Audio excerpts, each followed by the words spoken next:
Acabou de estrear nos cinemas o quinto filme da saga que mudou para sempre o cinema de animação.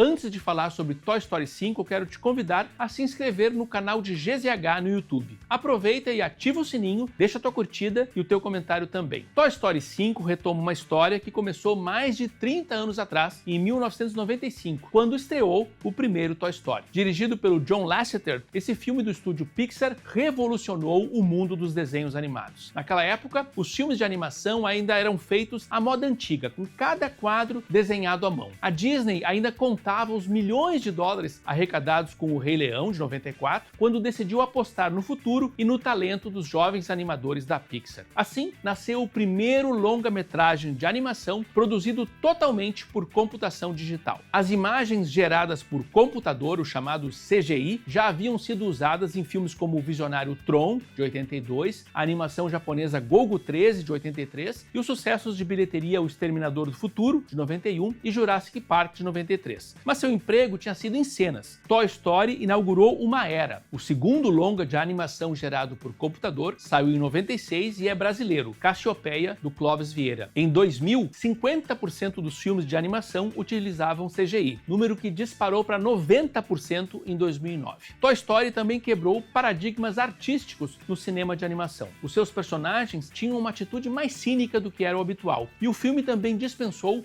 os números musicais tradicionalíssimos nas animações da Disney desde o seu primeiro longa, Branca de Neve e os Sete Anões, em 1937. Toy Story 5 atualiza o conflito retratado no primeiro Toy Story, que abordou o nosso medo de ser abandonado, substituído e deixarmos de ser importante na vida de alguém ao encenar o eterno embate entre o antigo e o moderno, representados por um cowboy de pano, o Woody, e um astronauta cheio de botões, o Buzz Lightyear. No novo filme, o diretor Andrew Stanton e a co-diretora McKenna Harris colocam uma turma de Woody e Buzz novamente sob a ameaça do abandono. Agora, o risco é decorrente de um tablet inteligente em formato de sapo e batizado de Lily Pad, que monopoliza a atenção da menina Bonnie. Outra vez, os personagens animados servem de espelho para os adultos, assustados com a possibilidade de se tornarem dispensáveis diante dos avanços da inteligência artificial. Como a gente viu em Toy Story 4, os brinquedos que eram do Andy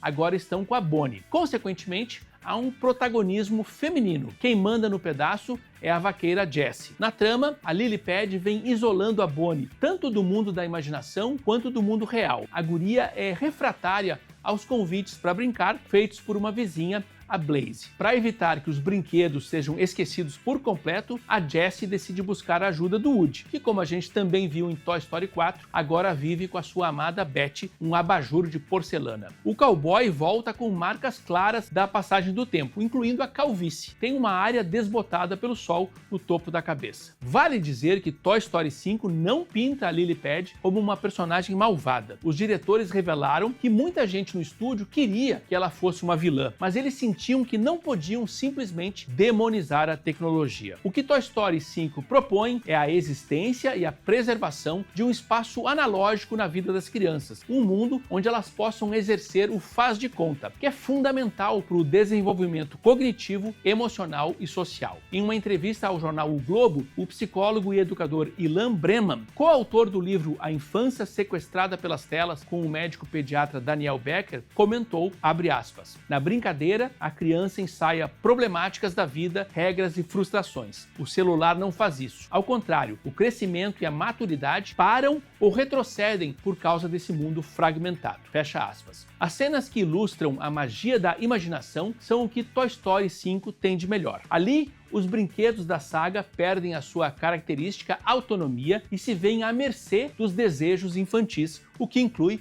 a fatídica encenação de um casamento. Essas sequências são visualmente encantadoras e dramaticamente engraçadas, mas não diminuem a sensação de que a história desse quinto longa poderia estar bem contada em um curta-metragem. Ao se estender, a trama recicla as anteriores e as peripécias da turma provocam déjà vu. Por mais importante que seja o alerta sobre o excesso de telas, a certa altura Toy Story 5 parece só um filme caça-níquel, surgido apenas para vender novos brinquedos e faturar em cima da nostalgia do público. Aliás, esse é o dilema da Pixar hoje. Para se manter relevante e rentável, deve investir na originalidade, que costumava ser um diferencial do estúdio, ou curvar-se à aposta no que já deu certo. As premiações indicam que a criatividade da Pixar já não é a mesma. Apesar de ser o recordista de conquistas no Oscar de melhor longa de animação, com 11 vitórias, o estúdio não comemora desde 2021, quando a Academia de Hollywood premiou Soul. E os números indicam que nós, os espectadores, queremos mais do mesmo. Em geral, as continuações da Pixar fazem muito mais sucesso comercial do que os filmes com novos personagens. Divertidamente 2, por exemplo, é a 10ª maior bilheteria de todos os tempos, com quase 1 bilhão e 700 milhões de dólares arrecadados. Já Hélio, filme lançado em 2025, faturou somente 154 milhões de dólares, e Cara de Um, Focinho de Outro, deste ano, fez 386 milhões. Não à toa, em 2028 chegará aos cinemas Os Incríveis 3, dando sequência à aventura de 2018, que faturou 1 bilhão e 200 milhões nas bilheterias. É possível acreditar que no futuro haja um Toy Story 6. O diretor Andrew Stanton já disse que há material de sobra para explorar em pelo menos mais 2 sequências. E eu mesmo admito que gostaria de ver novos segmentos de Divertidamente. Seria interessante acompanhar as emoções da Riley diante das vicissitudes da vida adulta e depois da terceira idade. Mas esses filmes acabariam sendo impróprios ou desinteressantes para as crianças. Ou seja, só devem existir no mundo do faz de conta. O certo é que Toy Story 5 é, para mim, o pior filme da saga, o menos criativo e o menos comovente. Não pega nem um top 20 no meu ranking dos 31 filmes da Pixar. Não é ruim como Carros 2 e Carros 3, nem tão esquecível como Elementos ou O Bom Dinossauro. Mas eu me diverti e me emocionei mais vendo Dois Irmãos e Hélio, por exemplo.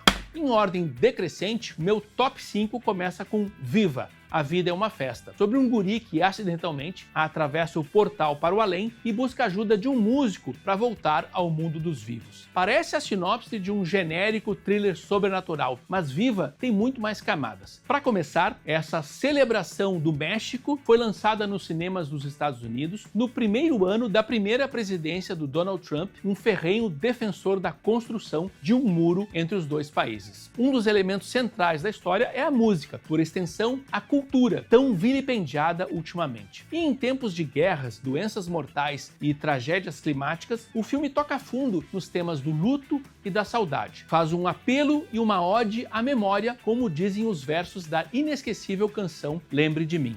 O quarto colocado é o primeiro Toy Story. De cara, a Pixar apresentou todos os seus componentes mágicos: a criatividade, a sensibilidade, a comicidade, o desenvolvimento dos personagens, a alternância das sequências de ação com os momentos reflexivos sobre o comportamento humano. Logo na estreia, o estúdio mostrou a sua capacidade de se comunicar tanto com as crianças quanto com os adultos. Não só pela nostalgia despertada pelos brinquedos, mas também por abordar temas cinzentos em cenários coloridos, como a inevitabilidade da mudança, o abismo do ego e o medo da obsolescência. E o Toy Story de 95 ainda legou uma canção imortal, doce na melodia e certeira na letra, conhecida no Brasil como Amigo Estou Aqui.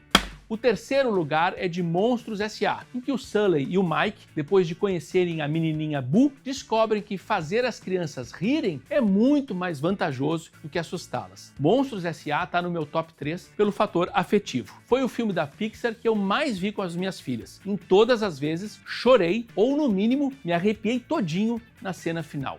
O vice-campeão do meu ranking é Wall-E, que tem citações de clássicos da ficção científica como 2001, Uma Odisseia no Espaço, Guerra nas Estrelas e a franquia Alien. No filme, a Terra de 2805 já foi abandonada pelos humanos e depois de centenas de anos em uma espécie de cruzeiro intergaláctico, ficaram obesos, alienados e preocupados apenas com si mesmos. Deixaram para trás apenas um planeta coberto de lixo. O personagem do título é um pequeno robô que vive solitário na sua missão de limpar o que ficou. Aí, uma nave traz a avançada robô Eva, que veio procurar sinais de vegetação e vira objeto da afeição do Wall-E. Assim, uma das animações mais políticas da Pixar se torna também uma das mais românticas.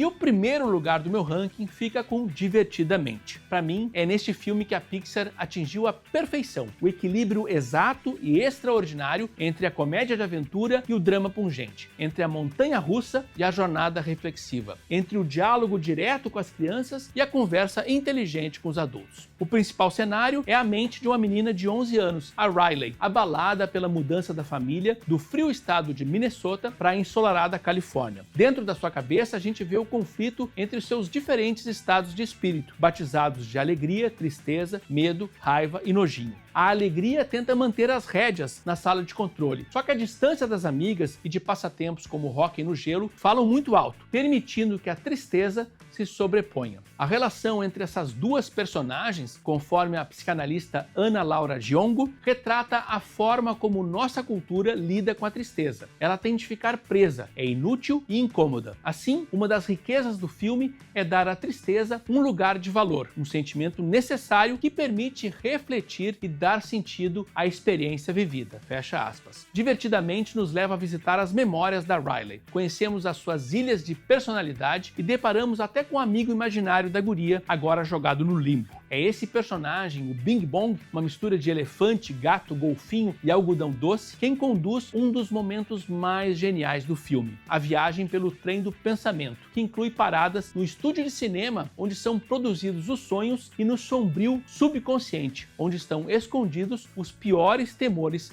da guria. O final dessa passagem é tão simbólico quanto contundente. E tu, já foi ver Toy Story 5? O que achou? Qual é o teu filme preferido da Pixar? E por quê? Responde pra gente nos comentários e até o próximo sábado.